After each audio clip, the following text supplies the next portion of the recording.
First Watch with Sheriff Mark Daniels on KWCD Bisbee Sierra Vista. Hosted by Public Information Officers Carol Kappas and Grady Butler. First Watch is brought to you by Sulphur Springs Valley Electric Cooperative. And welcome to your Friday. I'm Grady Butler. With me is Carol Kappas and Sheriff Mark Daniels. Good morning. Good morning, Cochise County. Hello, everyone. Well, we need to start with football because it's in full swing now. Well, let's talk about the pick. I'm sure everybody that saw the results of the pick, but Douglas took it away this year, 25-0. I mean, brought the pick home to Douglas.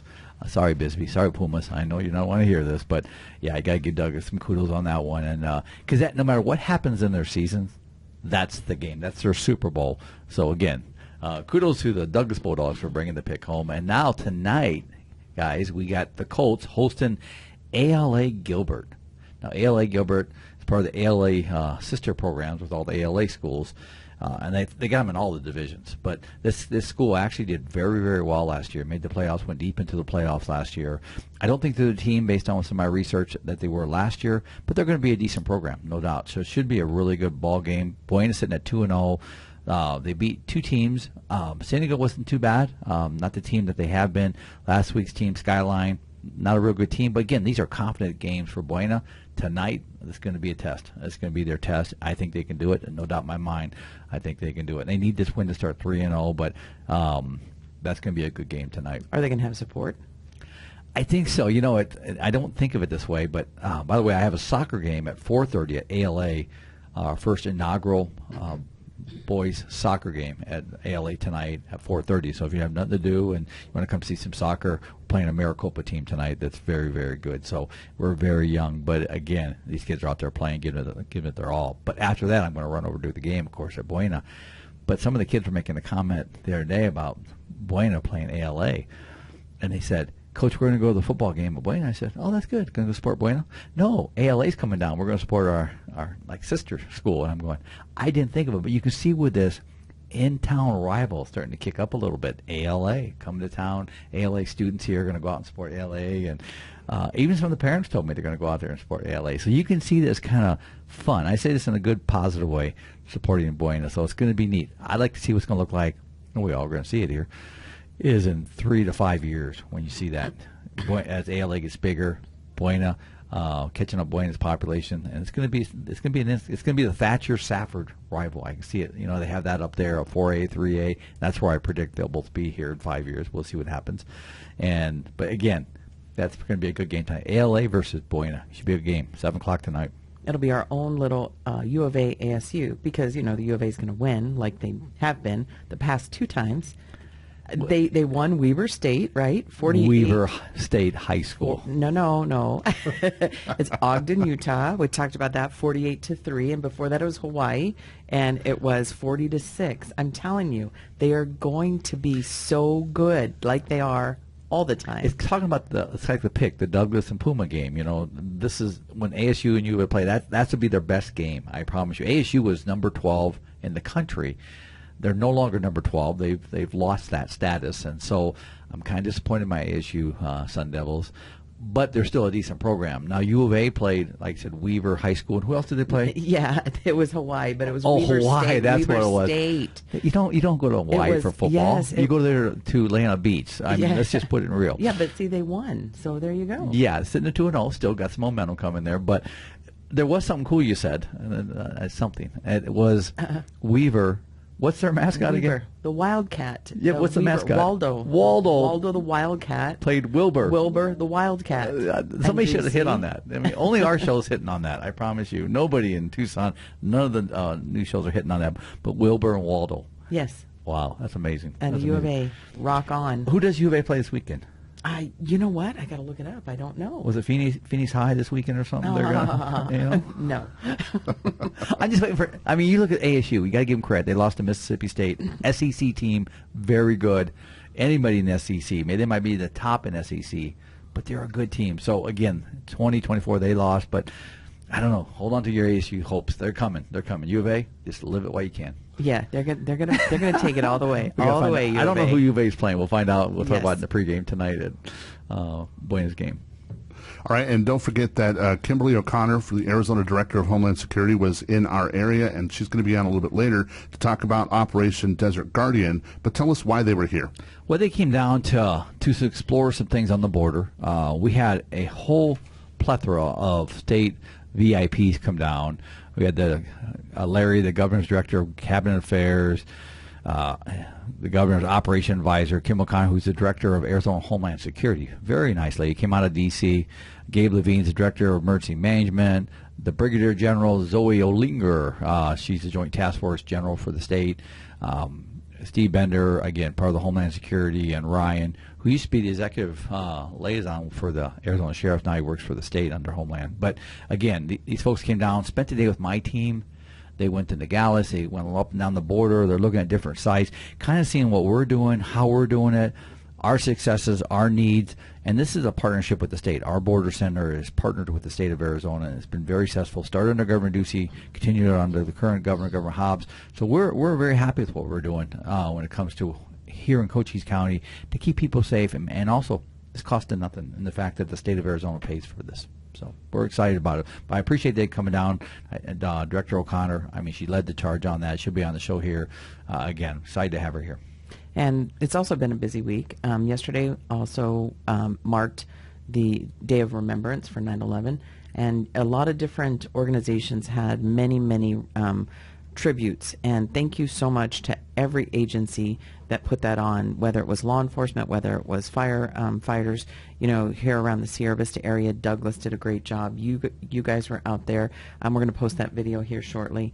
And I think it's really important that people don't forget that kind of thing. Just it's something that impacted our nation and our history, and it will forever. Yeah, the 24th year when 19 terrorists attacked this country, worst attack on U.S. soil, and we're still losing public safety, firefighters, law enforcement that went in that day, just under 3,000 that died that day, to include children, which should just pull at your hearts. But then you look at the ones, it's over 4,000 people have died as a result of the direct impact of going in this fire, from the toxics, from the hazmat, you name it, the injuries, all this.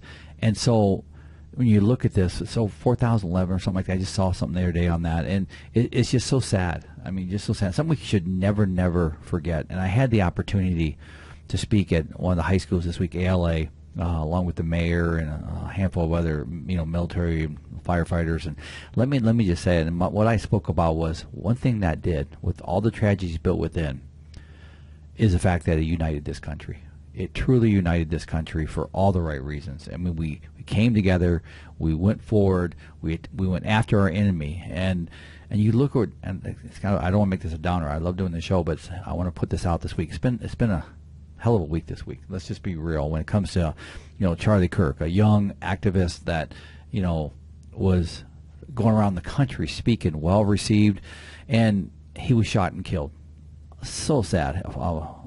Here's a guy that married, got 2 young children, and out there this is what makes this country great, the ability to speak your mind, and then shot and killed by evil. The Ukraine girl sitting on the subway, and this animal, I hate to say it like that, but this repetitive criminal just stabs her. Just sitting there minding her own business. She's here, she's coming from work, and then he stabs and she dies. And something on that, if you've seen that, which is horrific to see, nobody helped her. I just have such a hard time with that, and she bled out right there. And then this animal's walking up down the subway, and just like no big deal. Where's the conscience behind this? Or the professor from Auburn University that was killed, drug into the woods and assaulted and killed. And I mean, the 16-year-old that went to high school and killed or shot his colleagues and continued to reload, and then he was eventually killed. And then the gruesome murder in Dallas, Texas, where the guy tried to behead another one, the victim. It's just on and on. I mean, I could speak all day on these tragedies. That's just in a week. So I'm just going to share this with people. America's got to do better. We have to do better. And on the heels of 9/11 right now, we have to bring this country together. We need to unite this country. And I challenge every individual, every citizen, to include every elected official. Let's work to do that, because right now we got some challenges in front of us, and we need to do a better job. And some of the ways that we're trying to, let's lighten this load a little bit, is Trucking for Tommy. You know, it's a sad situation, but talk about community coming together and helping a little boy. And so in Tombstone, Trucking for Tommy, they raised over $24,000, if I'm not mistaken. No, 24,000. It'll still coming in, too. And that's to help, you know, for the medical bills. And I think what it did is it created another avenue for people in Tombstone and throughout all of our area, Cochise County, to look forward to something that's going to occur again and again and again, specifically with the truck parade. I talked to Tammy Jo, and she said it was so well received that this might be just a regular occurrence. So good for them, good for everybody who put that together. They did an amazing job making sure that everything was organized, and it had a great benefit at the end of it. Yeah, and the people, Nikki and I went over there Saturday afternoon. It was one of our last stops of the day. Went over there, and it was such a nice event. They had the parade at 5 o'clock, but just the people that came in there, people that showed support. They had truckers from all over the country sending in care packages for little Tommy. I got to meet little Tommy, by the way, and just on and on. And that's a community. That's when I make the comment about America doing better, that is a step of America doing better. And we always come together for that, but we really... I wish and pray little Tommy does so well here. I mean, I do. And seeing him and that experience, he was just so excited. So thank you for this community coming together for him. And the jail district meetings are continuing, and I understand that we have maybe a few more that might pop up. Yes. In fact, we finished all the ones on the designated schedule. We're rescheduling Benson. We had to cancel that because of the weather, and then we're going to add one more to Sierra Vista. So look for those two. I think they're going to be the 16th and I believe the 19th. Pretty sure 16th and 19th, respectively, Benson and Sierra Vista. So look for that coming out. But you can even go to the website at Cochise County. All the recordings. I know we've had, I think there was like 300 to 400 view-in last night again. Most of them are up to 1,000. So the word's getting out. People are saying, "Oh, if you're missing it because either you're not involved in it, you don't want to be involved with it, or you're just not looking," because it's out there. I mean, it's out there. So we've done our best, and I want to thank Commander Bradshaw, Megan Kennedy from our medical side for our jail, and Frank Antonori and Kathleen Gomez. We've been in all these meetings. We've missed maybe one or two here and there within the group of us, but that group stayed tight to go around and do all these new presentations. Kathleen and I will be in Bisbee tomorrow speaking to a group. But we're doing our part to make sure people are educated on it so they can make an educated vote. Educated voters are a good voter. They truly are. So we're doing our part to do that. But if you have any questions, feel free to reach out to the Sheriff's Office, the Board of Supervisors, talk to Kathleen or Frank, and let's see if we can get your questions answered for you. And our staff has been busy, too. We had a 75-year-old woman who went missing out of the Wilcox area. And fortunately, she was found. She was suffering from some slight medical condition. But I think that the report and all of the people that responded, and the fact that we were working on our first turquoise activation alert, which is similar to the amber alert and the silver alert, and we wanted to make sure that we had all of our bases covered, and we were fortunate that they were able to locate her. The vehicle was damaged, but they found her, and that's like a success. Well, it is, and I got a call. I was up in Wilcox that night. It was about 7:30, about 8 o'clock, and the sheriff in Graham County called me and said, "Hey, we're missing a tribal member from Fort Thomas. Their family went down there for an event there in Wilcox, and about 3:30, and then the last time they saw her, and then 7:30 they called the sheriff's office." So I called. Two of my deputies were already on this, but we threw a lot of resources on this, and so we were between Wilcox and Safford. We were doing that area. We were flooding that area along with the help from Graham County Sheriff's Office on their end, to include our helicopter up there. End of the day, she went south toward Douglas and was out 7 miles out on a very rural road. And so we were very fortunate to find her, and I'm so glad we got her back to her family and stuff. So that's a success story. Not all of them turn out that way, as we know, but this one I'm so proud of my search and rescue team and my leadership in this, and all my men and women that found her. And some people might not know that Parker Canyon Lake is part of Cochise County. You leave Cochise County for a minute, but then you come back in, and there was a burglary at Parker Canyon Lake. There was, and let me just say, thanks to this community. This is where I say rural America, rural policing is just a different thought, and it's a good thought. It's a special thought, and here's a rural part of our county, Parker Lake, which is a really if you haven't been to Parker Lake, I'd encourage you to go. But two individuals broke into some cabins over there, and Carol posted online, and the public input or the feedback on that was incredible. It was. So the Parker Canyon Lake area at the marina, they have their own surveillance security system. So as we were taking the report, somebody had broken into the boathouse and they got some, fishing equipment, and they had it on camera. They took a boat, they went out in the water with their dog, did some fishing, brought the boat back, and then they left.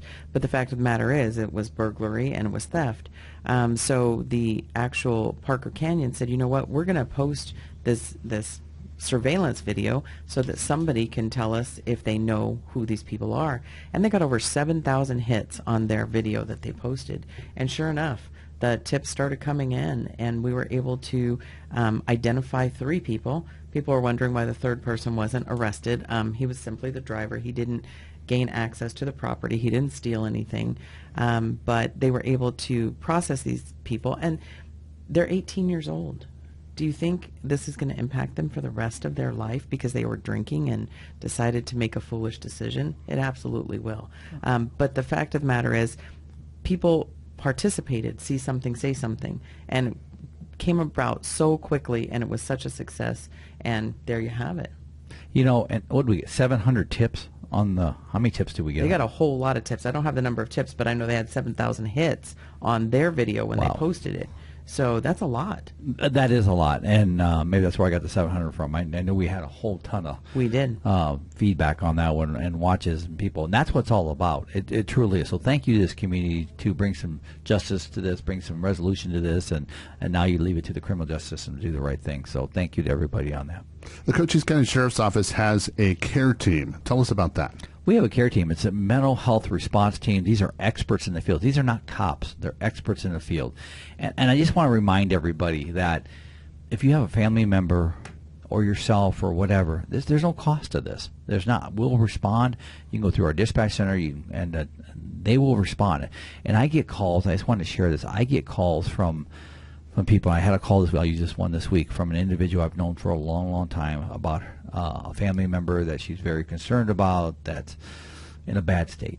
I'm not going to go into detail on all that. So my care team went out there yesterday, and I'm so impressed with our care team. I mean, the compassion they show to help others. I mean, whether it's an addiction, whether it's mental health, whether it's a combination of all, at the end of the day, they're doing what they need to do, and seeing these people in need. And I talked to this individual because I know this person, and I made the comment, and I said, they're here to help you. We're not here as cops. We're here to help you. And I left. And then we left him with the care team, and I got some updates on that later. So if that person is listening, I'm wishing you well. I truly am, and they're working close to get that person the help the person needs. And another thing we do to recognize all of the different facets of the Sheriff's Office are quarterly reports, and we had quarterly awards, and we also had promotions last week, or earlier this week, excuse me. So that's a way to recognize people for the amazing jobs that they do. It is, and this week we got to do our 4 quarterly individuals we recognize have gone above and beyond. That's our detention officer of the quarter, civilian of the quarter, volunteer of the quarter, and sworn, our deputy of the quarter. And then we did 3 promotions. It's just exciting. They're on our Facebook. You put them out there. And so congratulations to all those individuals. And do we have their names? We do. I know the promotions. I'll throw this out first. Is Art Estrada, been with us almost 20 years, runs my civil division, so he went to corporal. We had, make sure I get all the names right here. And we had, Art Estrada was promoted. Clayton Terrazas. He'll be moving up into the region area, which is up by the Wilcox-Benson area. And for detention, it was Corporal Gerhard Wesselek, and he was promoted. He's a big old guy, too. He is a big old guy, yes. And then for the civilian, Animal Control Officer Natalie McClure, detention, Brisenia Pacheco. Volunteer was Mark Prince, and he wasn't able to make it because he was actually helping with another project in... He's fighting fires right now. Yeah. And then for our sworn, it was Deputy Joshua Darpino. So all of these people, well-deserved. And our program, just for people listening, our program is driven through the employees. So we don't drive it from the leadership down. We drive it from the employees up. They know who in their group of peers is outperforming, going above and beyond. So again, kudos to all 7 of those individuals for going above and beyond and their recognition within. And you wanted to give a shout out to Ann Borowick. Ann Borowick. Before I do that, I want to give a shout out to Terry Bannon. I know I gave her a shout out a couple weeks ago. She's the current Superior Court judge that's retiring now, and Terry used to be with our civil division at the county attorney's office, assigned to the sheriff's office, and did a lot of work with her. Terry, we wish you well. We're going to miss you. But stepping in to fill those shoes, or the robe, I guess you call it in this situation, is Ann Borowick. And for those maybe new to the community, Matt Borowick was a legacy judge here for a long, long, long time. And Matt was a good guy. But Ann's his daughter, and now Ann is following the legacy of Matt Borowick. So the Borowick name is back into the judicial system here in Cochise County. So, Ann, congratulations. We look forward to you on the law enforcement side working with you. And Joel is part of that whole family, so Yes. he's going to still be practicing law. But that's amazing that everybody, when I saw that she had received that appointment, congratulations, seriously, because you can't avoid knowing that Matthew Borowick was Superior Court judge forever. So congratulations. And Ann, he was for doing presiding Division I. I'll never forget it. He was a big, tall man, and when you walked in his courtroom, that's one you didn't mess with. I'll just say that. That's absolutely true. So tell us a little bit about your stop of the week. Stop of the week. Let me just say this. Stop of the week. Individual riding a motorcycle. He had this is a dirt bike, off-road motorcycle, but it's registered for the road, so it's not illegal or anything. But what was illegal about it was he had a very small child, turned out to be a 5-year-old, in front of him on the tank, and a 7-year-old on the back. So this motorcycle, and they're designed for 2 seats, not 3 in this case. Plus, if you looked at perspective, you got a 5-year-old. Now, both of them had helmets on, and he shared that with me, where they got helmets. The law states that if you're eligible for a child restraint, which are very strict requirements, that includes all motor vehicles, to include motorcycles. So You've got to put a car seat on a motorcycle? UTVs, like side-by-sides, Yeah. you have to have they fall under the same guidelines, and they're under a motorcycle status. Yes. Oh, good to know. Yes, it's very good. People don't realize. Look at your UTVs; they're actually motorcycle registered, but it's irrelevant. If they fall, you still have to have them in a car seat, helmets, all the things that require that. I mean, because a motorcycle, you have to have a helmet on a child under a certain age. But the point on this one is, when I stopped this individual, we had a discussion, debate, however you want to look at it, in regards to the safety of it, and that is endangerment. So you think that 5-year-old, if you have to do a quick evasive with that motorcycle, someone runs out, an animal runs out, you think that 5-year-old is going to stand in that tank, or there's no seat belts or anything? That's an endangerment issue. So I addressed that. I don't think he was too happy with me on this, but at the end of the day, our job is to promote safety and enforce the rule of law. And if people don't like to be stopped, nobody likes to be stopped. I don't like to be stopped. But at the end of the day we got to take responsibility for our actions. And I made another stop this week, and the driver made the comment to me, why would our sheriff be making a traffic stop? Folks, first of all, welcome to rural America, and welcome to me. And I say that not in an arrogant way. I say it in a way that I'm a working sheriff, have been my 41 years. I'm not one to sit behind a desk. I'm not one to wear a suit. Some sheriffs do. Some police chiefs do. In this case, Chris Heiser and the police chiefs I work, myself, we're all working folks. We have to go. We don't have the plethora of resources out there. And checked yesterday, 88 traffic stops I've made since. Those are the ones that you're primary on. So that's not saying that you're backing people up, but 88 traffic stops for the year so far that you've actually, gone out there and done that. And that's not counting the ones that, and you do this, you will make a traffic stop and you will give people warnings, verbal warnings, and then you're done. That's not counting those. These are actual just traffic stops where, you're out there and enforcing some violation and it was serious enough for them to document it in that way. It's what we do. I mean, it's just what we do. We all make mistakes when we drive. It's how we recover from the traffic stop. And what I mean by that is, do we take the lesson forward and say, yeah, I got to drive better, I got to slow down, whatever the case may be more cautious? or those that don't care. That's a whole different attitude. It truly is. And so, no, I do that. Lori Zuko and I went to Wilcox. She's our county attorney. Went to Wilcox the other night for a meeting. On the way up, we made a stop at a car going over 100 miles an hour. On the way back, we stopped a car going over 121 miles an hour. And then and also stopped a driver that was all over the road that we had to address. Bottom line, Lori's like, wow. So, yes, I don't know how any law enforcement officer, no matter what rank they hold, could just drive down and see a violation and go, oh, yeah, somebody will get that. No, we're responsible for safety in our communities. And so, yeah, and we got to work together on that. And I was going to say something under my previous comments about Martin Luther King's made this comment. And I think it's pretty profound in the fact that if we don't stop evil, we become accomplices to it. And that goes for every citizen and every law enforcement officer. I think it's profound on that. And before you go, let's talk about our safety message of the week, which is about crosswalks. We all see it. The person that slows us down because that person is going through a crosswalk, and especially if you see somebody that takes a little extra time, and then you can just watch drivers get irritated with that. They have a legal right to get through that crosswalk. You can't interfere. You shouldn't harass them. Anything that comes up, we've seen it. I think a little 7-year-old in Tucson, was she in a crosswalk? She was a crosswalk. Yes, I was going to say, she's in a crosswalk. She just passed away. I mean, we just got to slow down, and we got to do better. America's got to do better. It's kind of my theme right now. I'm going to keep pushing this, and that goes for this kind of stuff in our driving. So please be safe. Respect those in a crosswalk, and it is legal to get through that crosswalk.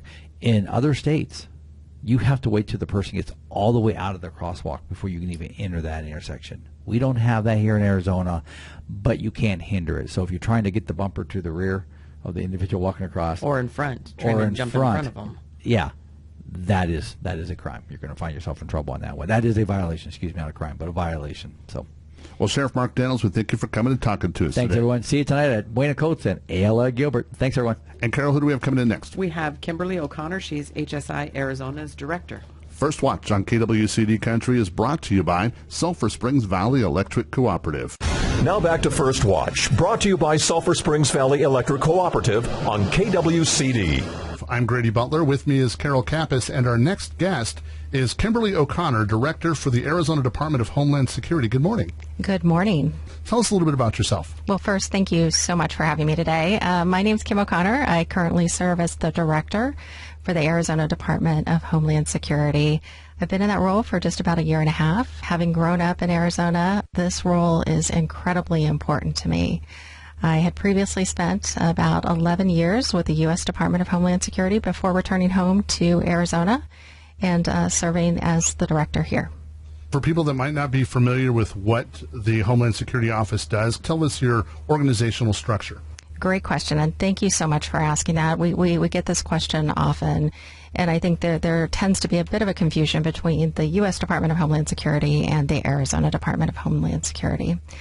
The Arizona Department of Homeland Security is focused on 3 primary lines of effort. Those statutory lines of effort include the administration of our federal Homeland Security suite of grants. We have a number of efforts related to cybersecurity, and one of our newest line of efforts is the establishment of the Border Coordination Office.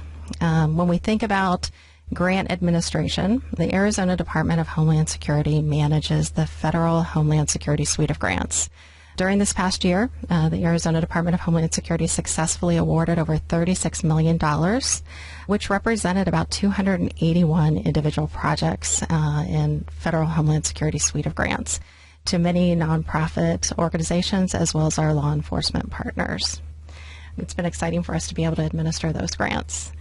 We have also done a number of efforts related to cybersecurity, and during this past year, we deployed cybersecurity services to our state agencies and over 300 local government and public school districts, which resulted in protecting over 140,000 systems and more than 500 websites statewide.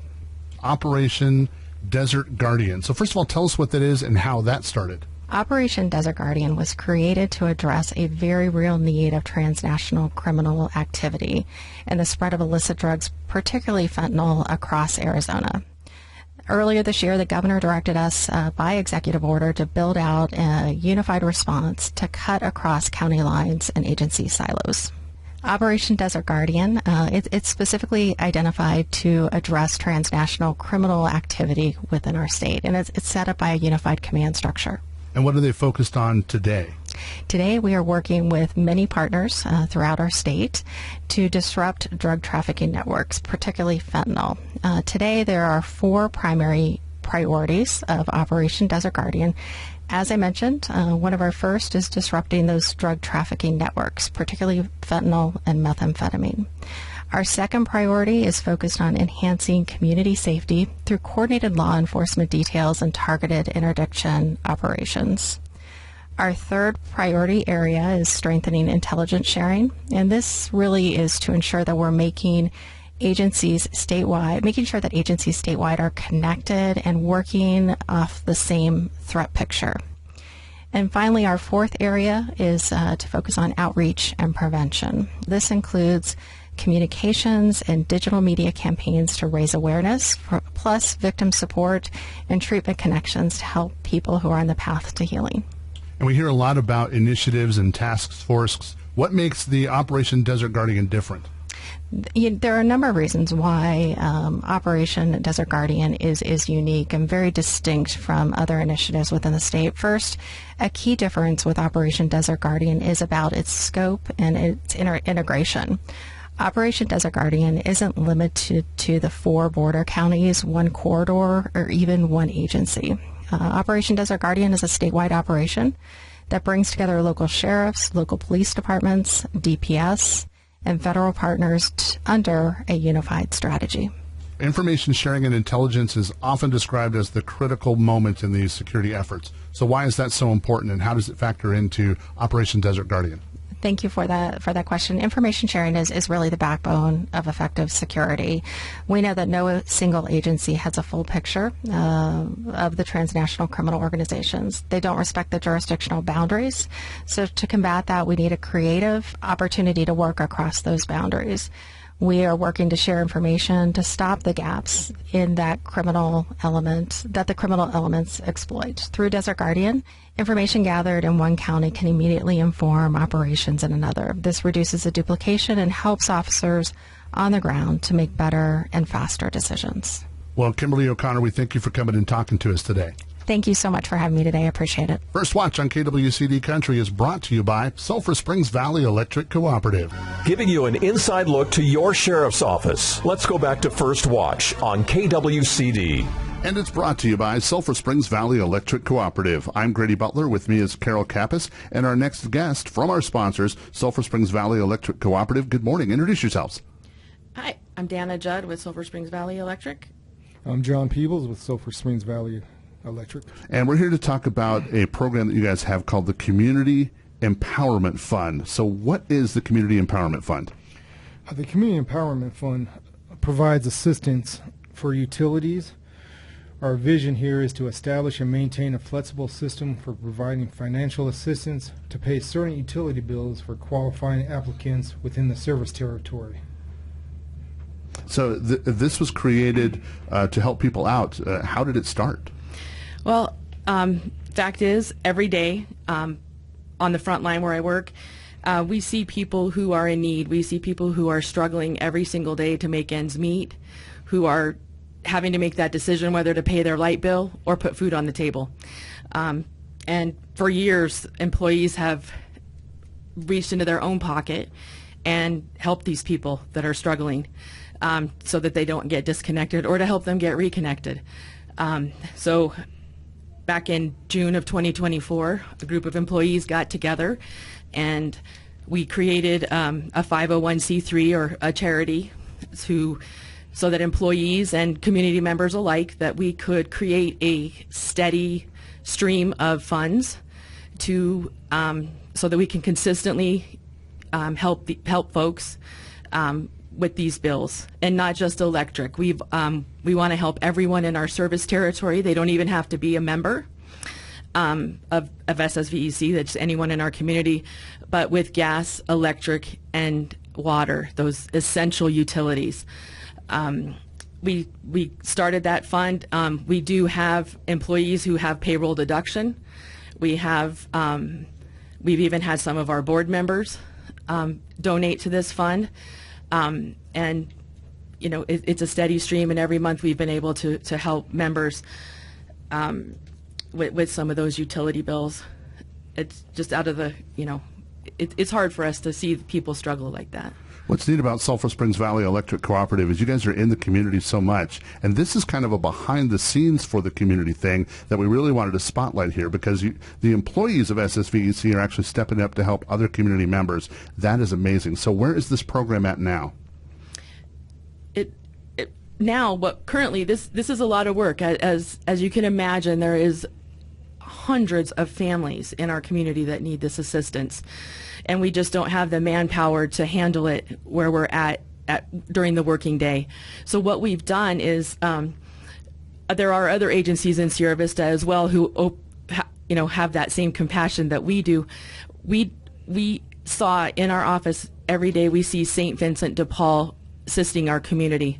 So we got together with St. Vincent de Paul, and we created a strong partnership with them because they already have the credentials that we also had, that we would like to use. We partnered with them, and we divide up. They have 5 conferences around our service territory. We take the money that we collect through our donations. We divide it amongst their conferences in our territory. And because they have such a long reach in our territory, they distribute those funds for us to those who come to them for assistance. And they've agreed to, go by our guidelines that John read. They do have to, the members should be in need. The people should be, past due or delinquent, so that we're really hitting those people who need it the most. And they've been wonderful to work with. And we've been able to help a lot of families in our service territory. What's neat about the Community Empowerment Fund is the employees are donating to that, but the public can also help with this. How can the public help? Okay, we have a website that we set up that has all the applications, that also has talks about the foundation. So the website is ssvcf.org.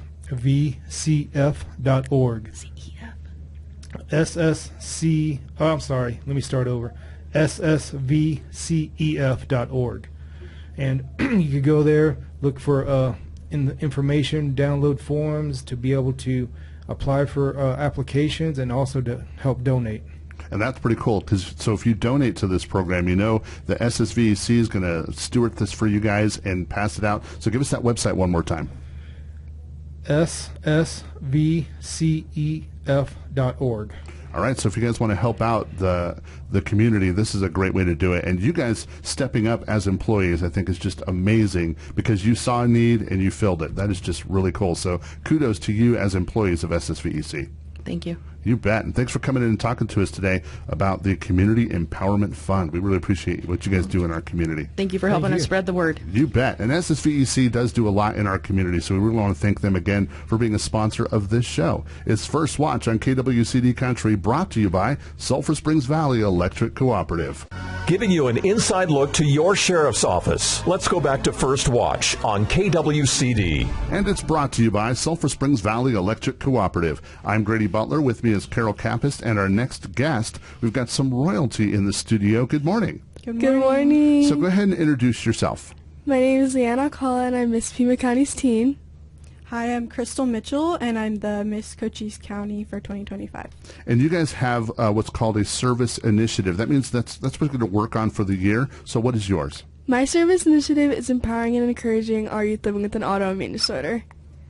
And my platform was Alzheimer's disease awareness. And you guys are like the reigning royalty, and there's about to be another chance for someone to you're going to pass on your crown. So what is that? What is going to be happening?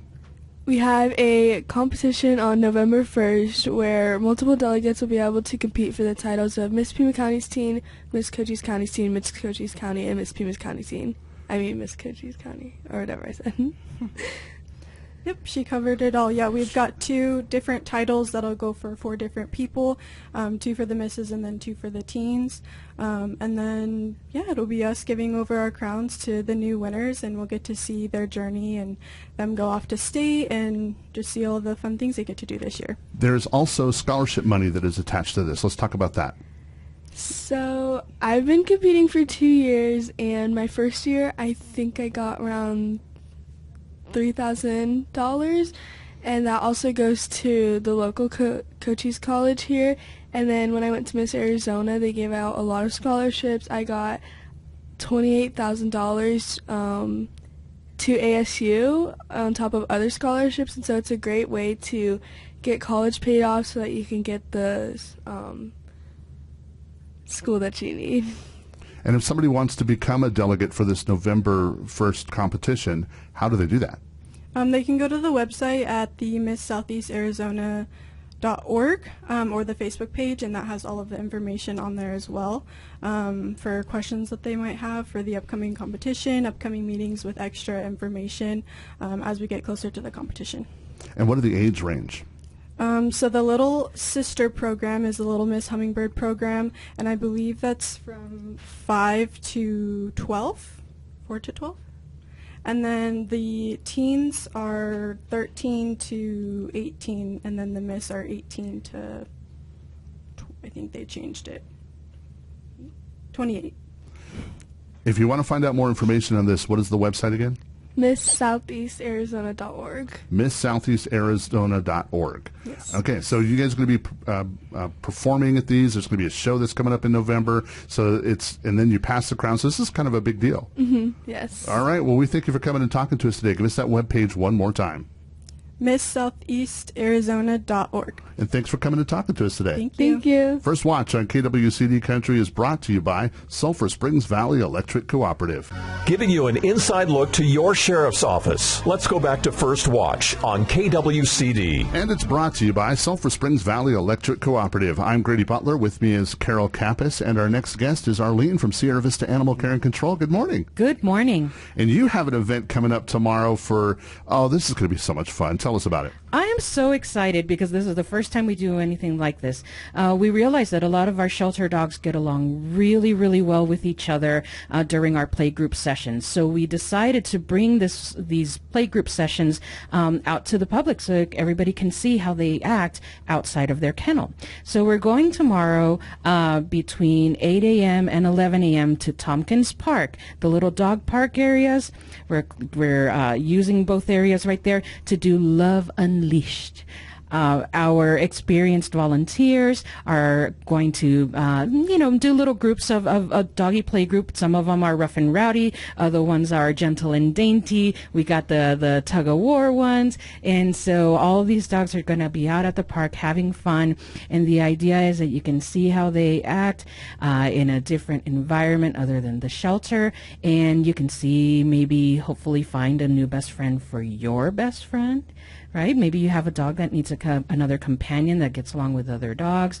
And so this is just going to be a really fun opportunity to see them acting their natural selves. Should they bring out their current dog to meet dogs, or should they leave them at home? So leave them at home. You can come to watch. As soon as we open the shelter at noon, those dogs that were at Love Unleashed are being sponsored by one of our local dog trainers. And so we're very excited about that.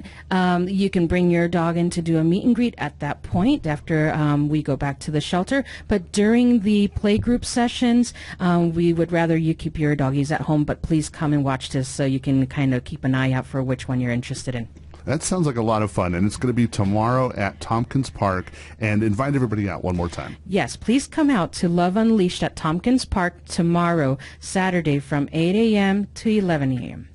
And also in the studio with us now, we've got Scott Borkstadt from the Sierra Vista Police Department about a VinEtch. What is VinEtch? VinEtch. Well, windows are probably one of the most popular things for chop shops. They steal the cars, they take the windows out, and they can make a lot of money on them. But if you take and have your windows etched with your vehicle identification number, they basically become useless to these car thieves and chop shops. So we're going to be out there tomorrow at the mall in Sierra Vista from 9 a.m. to 1 p.m. This is in conjunction with the Citizens Police Academy Associates, and we will be doing a free VinEtch. So bring your vehicle out. You're going to need your registration, your insurance forms. You'll go into the command vehicle, fill out a little paperwork while the team etches your vehicle identification number onto your windows. Takes maybe 10, 15 minutes depending on how long the line is, but this is free. Like I said, donations are accepted, but it is free. So come on out tomorrow. The mall, east side of the mall, kind of sort of in the area of the Wells Fargo, from 9 to 1. And free is the best price. Free is always the best price. That's awesome. All right, so invite everybody out to your event one more time. Sure. Saturday, tomorrow, at the mall in Sierra Vista on the east side of the mall from 9 a.m. to 1 p.m. Come on out for a free vintage. First Watch on KWCD Country is brought to you by Sulphur Springs Valley Electric Cooperative. You've been listening to First Watch, brought to you by Sulphur Springs Valley Electric Cooperative. Keep up to date. Follow the Cochise County Sheriff's Office on Facebook and tune in next Friday, 7 a.m. for First Watch right here on KWCD.